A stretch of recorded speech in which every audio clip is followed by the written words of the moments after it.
Systems के इस video में आपका स्वागत है। पिछले वीडियो में हमने विभिन्न प्रकार की संख्याओं के बारे में चर्चा की। इस सत्र में हम उसी पर आधारित कुछ प्रश्नों को हल करेंगे। तो चलिए शुरू करते हैं। सभी प्राकृतिक संख्याएं परिमेय संख्याएं होती हैं, लेकिन सभी परिमेय संख्याएं प्राकृतिक संख्याएं नहीं होती। आपको बताना है कि दिया हुआ कथन सही है या नहीं। आप प्रश्न का जवाब सोचने के लिए वीडियो को पॉज भी कर सकते हैं। सभी प्राकृतिक संख्याओं यानी 1, 2, 3, 4 इत्यादि को हम परिमेय संख्याएं कह सकते हैं, क्योंकि इन्हें भी हम पूर्णांकों के अनुपात के रूप में इस प्रकार लिख सकते हैं: 1/1, 2/1, 3/1, 4/1 इत्यादि। यानी सभी प्राकृतिक संख्याएं परिमेय संख्याएं होती हैं।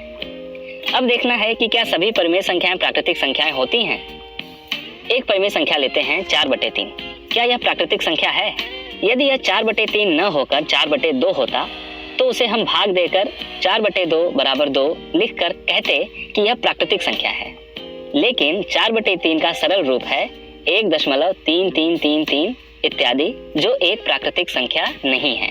यानी यह कथन सही है कि सभी प्राकृतिक संख्याएं परिमेय संख्याएं होती हैं, लेकिन सभी परिमेय संख्याएं प्राकृतिक संख्याएं नहीं होती। सभी विषम संख्याओं के वर्गमूल अपरिमेय संख्याएं होती हैं। बताइए कि यह कथन सही है या गलत। चलिए विषम संख्याएं यानी ऑड नंबर्स लिख लेते हैं: 1, 3, 5, 7, 9, 11, 13, इसी प्रकार 27 तक या उसके भी आगे। अब इनके वर्गमूल लेते हैं तो यह संख्याएं कुछ इस प्रकार होंगी, जहां करनी में 1, करनी में 9, करनी में 25 क्रमशः 1, 3 और 5 होंगे, जो कि प्राकृतिक संख्याएं या कह लें कि परिमेय संख्याएं हैं। वहीं बाकी सभी संख्याएं अपरिमेय संख्याएं हैं। यानी सभी विषम संख्याओं के वर्गमूल अपरिमेय संख्याएं होती हैं, यह कथन गलत है। वास्तविक संख्याओं में से अगर अपरिमेय संख्याओं के समूह को निकाल दिया जाए तो बाकी बची हुई संख्याएं परिमेय संख्याएं होती हैं। बताइए कि यह कथन सही है या गलत। दोस्तों, परिमेय संख्याओं और अपरिमेय संख्याओं को मिलकर बनने वाले समूह को वास्तविक संख्याएं कहते हैं। यानी यह कथन सत्य है। वास्तविक संख्याओं में से अगर अपरिमेय संख्याओं के समूह को निकाल दिया जाए तो बाकी बची हुई संख्याएं परिमेय संख्याएं होती हैं। बताइए कि दी गई संख्याओं में से कौन सी संख्या परिमेय संख्या नहीं है।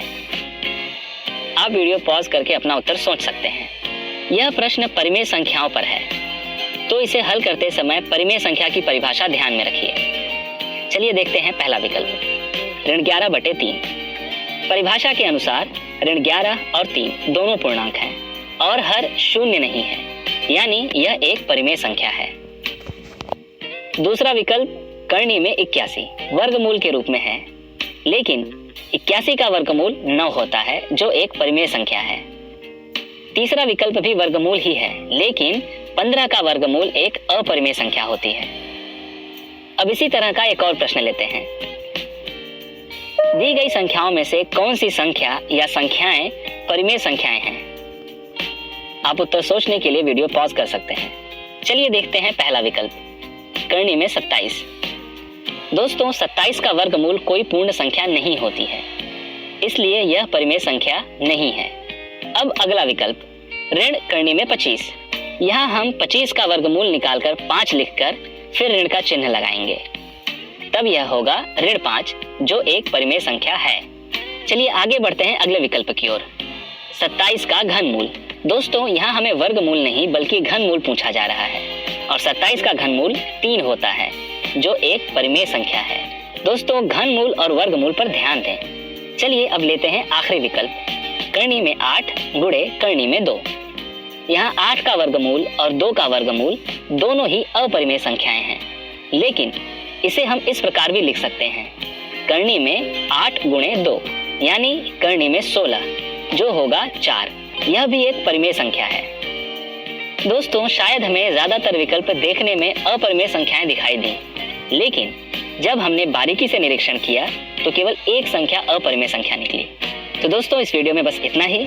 इस सत्र में हमने विभिन्न प्रकार की संख्याओं पर आधारित प्रश्न हल किए। अब मिलते हैं अगले वीडियो में।